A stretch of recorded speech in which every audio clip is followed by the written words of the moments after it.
Salam jumpa kembali saudara dan saudariku yang terkasih dalam Tuhan kita Yesus Kristus. Salam sejahtera untuk kita semua. Berkat Allah yang Maha Kuasa senantiasa menyertai kita. Hari Kamis tanggal 7 Oktober tahun 2021 adalah peringatan wajib Santa Perawan Maria, Ratu Rosario. Doa Rosario merupakan devosi non-liturgi yang sangat populer di kalangan umat Katolik. Pesta ini dirayakan oleh seluruh gereja pada tanggal 7 Oktober. Kebiasaan berdevosi kepada Bunda Maria dalam gereja semakin berkembang pada abad-abad pertengahan dengan munculnya devosi 7 duka cita Maria, 7 sukacita Maria, dan sebagainya. Salah satu peristiwa yang melatar belakangi penetapan tanggal 7 Oktober sebagai pesta Santa Perawan Maria Ratu Rosario ialah peristiwa kemenangan pasukan Kristen dalam pertempuran melawan pasukan Islam Turki di Lepanto. Sebelum pertempuran dimulai, Paus Pius kelima menyerukan kepada seluruh umat untuk berdoa rosario, memohon perlindungan Bunda Maria atas gereja. Sebagai tanda syukur kemenangan gereja, maka Paus Pius kelima pada tahun 1566 sampai 1572 menetapkan tanggal 7 Oktober sebagai pesta Santa Perawan Maria, Ratu Rosario, dan Paus Leo ke-13 tahun 1878 sampai 1903 lebih meningkatkan nilai pesta ini dengan menetapkan seluruh bulan Oktober sebagai bulan Rosario untuk menghormati Maria.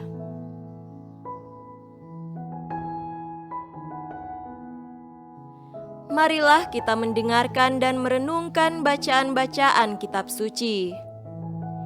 Bacaan pertama dari Nubuat Maleaki, pasal 3 ayat 13 sampai pasal 4 ayat 2a. Bicaramu kurang ajar tentang aku, firman Tuhan. Tetapi kamu berkata, apakah kami bicarakan di antara kami tentang engkau? Kamu berkata, adalah sia-sia beribadah kepada Allah. Apakah untungnya kita memelihara apa yang harus dilakukan terhadapnya dan berjalan dengan pakaian berkabung di hadapan Tuhan semesta alam? Oleh sebab itu, kita ini menyebut berbahagia orang-orang yang gegabah. Bukan saja mujur orang-orang yang berbuat fasik itu, tetapi dengan mencobai Allah pun mereka luput juga. Beginilah berbicara satu sama lain orang-orang yang takut akan Tuhan. Tuhan memperhatikan dan mendengarnya sebuah kitab peringatan ditulis di hadapannya bagi orang-orang yang takut akan Tuhan dan bagi orang-orang yang menghormati namanya. Mereka akan menjadi milik kesayanganku sendiri, firman Tuhan semesta alam, pada hari yang kusiapkan. Aku akan mengasihani mereka sama seperti seseorang menyayangi anaknya yang melayani dia.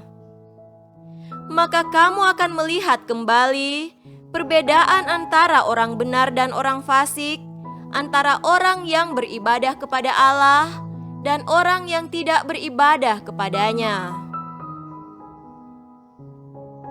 Bahwa sesungguhnya hari itu datang menyala seperti perapian, maka semua orang gegabah dan setiap orang yang berbuat fasik menjadi seperti jerami dan akan terbakar oleh hari yang datang itu, firman Tuhan semesta alam, sampai tidak ditinggalkannya akar dan cabang mereka. Tetapi kamu yang takut akan namaku, bagimu akan terbit surya kebenaran dengan kesembuhan pada sayapnya. Demikianlah sabda Tuhan. Syukur kepada Allah.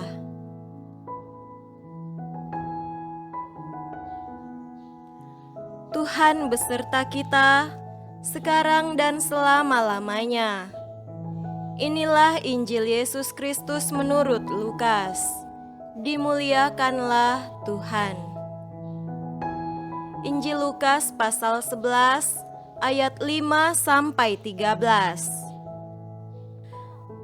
Lalu katanya kepada mereka, "Jika seorang di antara kamu pada tengah malam pergi ke rumah seorang sahabatnya dan berkata kepadanya, 'Saudara, pinjamkanlah kepadaku 3 roti, sebab seorang sahabatku yang sedang berada dalam perjalanan singgah ke rumahku dan aku tidak mempunyai apa-apa untuk dihidangkan kepadanya.' Masakan ia yang di dalam rumah itu akan menjawab, 'Jangan mengganggu aku, pintu sudah tertutup dan aku serta anak-anakku sudah tidur. Aku tidak dapat bangun dan memberikannya kepada saudara.' Aku berkata kepadamu, sekalipun ia tidak mau bangun dan memberikannya kepadanya, karena orang itu adalah sahabatnya, namun karena sikapnya yang tidak malu itu, ia akan bangun juga dan memberikan kepadanya apa yang diperlukannya. Oleh karena itu aku berkata kepadamu, mintalah, maka akan diberikan kepadamu. Carilah, maka kamu akan mendapat. Ketoklah, maka pintu akan dibukakan bagimu. Karena setiap orang yang meminta, menerima, dan setiap orang yang mencari, mendapat, dan setiap orang yang mengetok, baginya pintu dibukakan. Bapa manakah di antara kamu, jika anaknya minta ikan daripadanya, akan memberikan ular kepada anaknya itu ganti ikan? Atau jika ia minta telur, akan memberikan kepadanya kalajengking? Jadi jika kamu yang jahat tahu memberi pemberian yang baik kepada anak-anakmu, apalagi Bapamu yang di sorga, Ia akan memberikan Roh Kudus kepada mereka yang meminta kepadanya." Demikianlah Injil Tuhan. Terpujilah Kristus.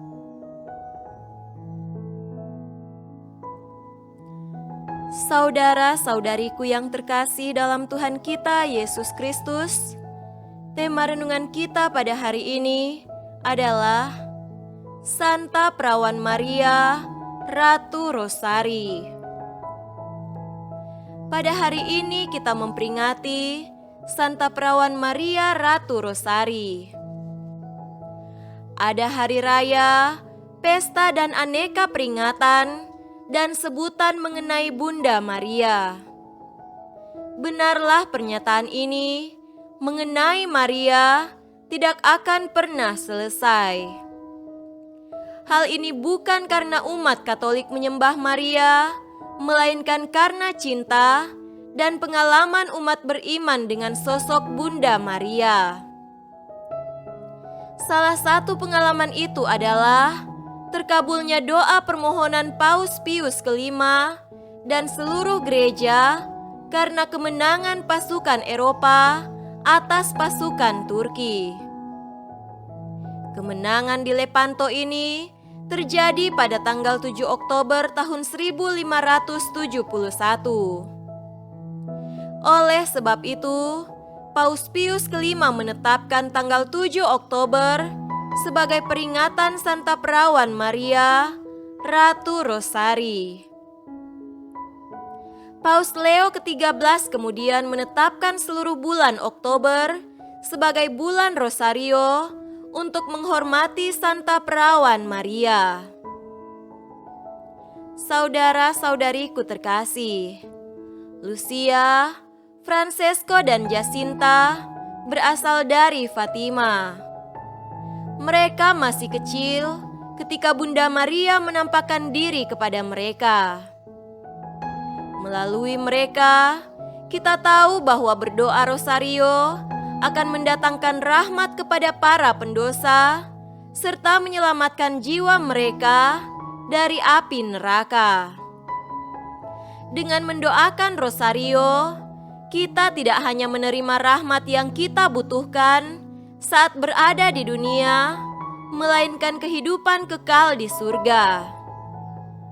Itulah maksudnya kalau Injil Lukas berkata, "Mintalah, maka akan diberikan kepadamu. Carilah, maka kamu akan mendapat. Ketoklah, maka pintu akan dibukakan bagimu." Segala hal yang baik dan benar yang kita mohonkan kepada Allah lewat Bunda Maria, teristimewa lewat doa rosario, mendapatkan pemenuhannya menurut rencana kehendak Allah. Dengan mendoakan rosario, kita telah menyebutkan kekayaan iman Katolik yang utama, yakni syahadat, Bapa kami, Salam Maria, kemuliaan, serta peristiwa-peristiwa penting dalam hidup Tuhan Yesus di dunia. Karena bobot iman yang sedemikian, maka benarlah bahwa rosario itu adalah senjata utama umat beriman yang paling kuat, sekaligus yang paling sering diserang oleh orang yang membenci iman Katolik. Inilah pertempuran pada masa sekarang, yakni pertempuran melawan kesesatan iman, kelemahan spiritual melawan dosa, kemalasan melakukan hal-hal saleh, dan menjadi tak peduli dengan keselamatan kekal. Dengan berdoa rosario, kita diingatkan bahwa kita sedang bertempur dan tujuan kita adalah keabadian.